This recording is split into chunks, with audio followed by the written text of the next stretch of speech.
અખિલ બ્રહ્માંડ નાયક રાજાધિરાજ ભગવાન શ્રી દ્વારિકાધીશજીની મંગલા આરતી સવારે 7 વાગે થયા પછી રાત્રે 9:30 વાગ્યે પ્રભુ શયનમાં જાય છે।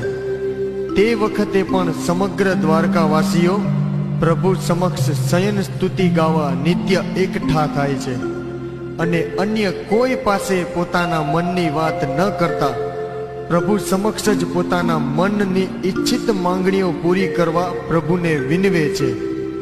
આ સ્તુતિ અંગે એવી લોક માન્યતા છે કે જે માનવી પ્રભુના શયન સમયની સ્તુતિ નિત્ય ગાય છે તેને જીવનના અંતે પ્રભુના ધામ વૈકુંઠમાં વાસ મળે છે।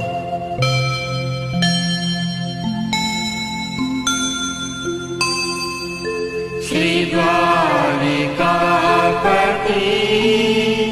मुझे